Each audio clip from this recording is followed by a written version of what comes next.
Hey, it's Marko here from Fair Realty, Victoria, BC. Today, I'm talking about how long should offers be left open for.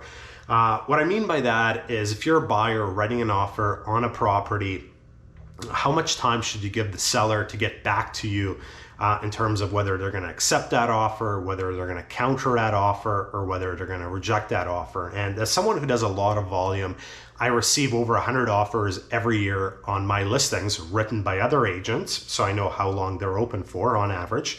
And I also write a lot of offers for my buyers, over 100 per year. I don't do 200 transactions, but with every listing, you get offers that don't work out. And with every buyer, I make offers that don't work out. So I would say about 100 and 100 is what I see every year.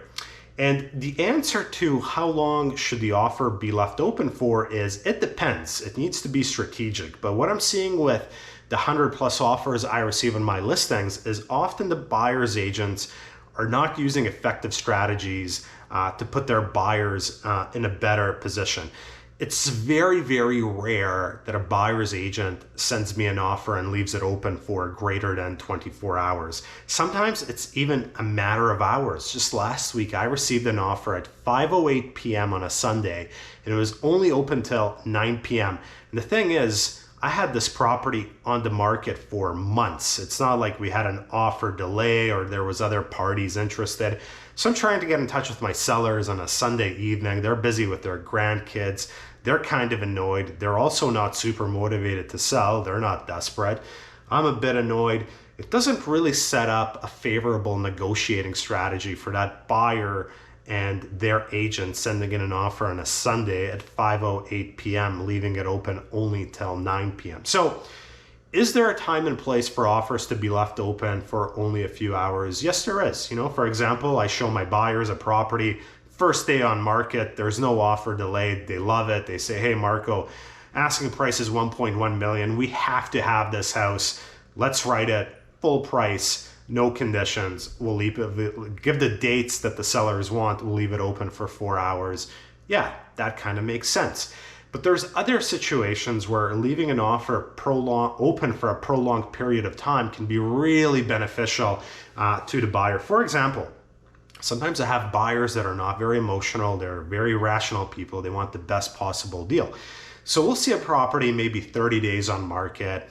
It's the type of property, maybe it's a single family home decor. I know it's had a lot of showings.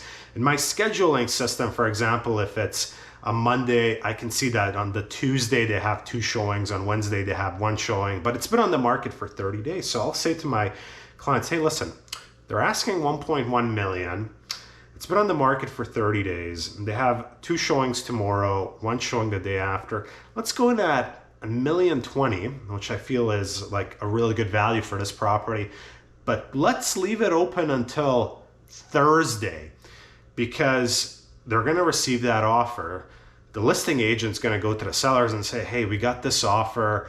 The realtor is Marko Juras. This guy doesn't know what he's doing. He left the offer open for 3 days and we have showings. So we're going to have an opportunity to have these 3 other showings come through the house. We're going to tell them there's an offer, and then we're going to be able to shop Marko's offer and get a better price. Well, guess what happens often in a slower market right now? They have those 2 showings. They let those 2 showings know that there is an offer. Those 2 showings say, yeah, you know what, we're not interested, or we don't want to get in a bidding war. The Wednesday showing passes in the house too. So now the seller is sitting, they've been sitting on this offer for 2 or 3 days. Their other showings didn't work out. Guess what typically happens?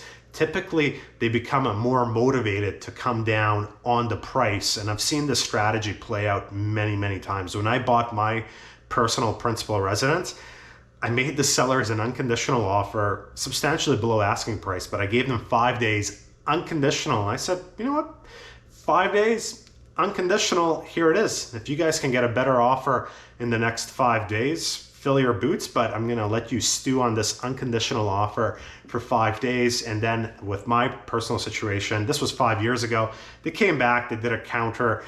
So I went back with another counter and I gave them another 3 days to think about my unconditional counter offer. And guess what? After 8 days, they accepted, and I felt like I got an awesome price on my place because I wasn't emotional. I gave the sellers a ton of time to think about it, and I secured a great price. And you know what? While I was negotiating my personal place, if another buyer came along and paid them more money, great. I would have just gone and tried my strategy on another place because I'm not an emotional buyer. So you have to read the situation. As I said, the vast majority of offers I see coming in on my personal listings are open for less than 24 hours. And sometimes what the buyer's agent is doing that makes no sense. It doesn't benefit their buyer. And it also amps up their buyer if they're leaving an offer open only for a short period of time. There are certain situations where you can benefit financially a lot as a buyer, giving the seller a ton of time to stew on an offer, especially if it's below asking price in a slow market. It can work to your benefit, and I've used this strategy multiple times in the last couple of months with great success. I have to talk a lot of my buyers into this strategy and explain to them, there's a risk you lose this house, but the flip side is you potentially get a really good deal just leaving the offer open for 2 or 3 days. That's it for this week. Marko, Juras, Realty.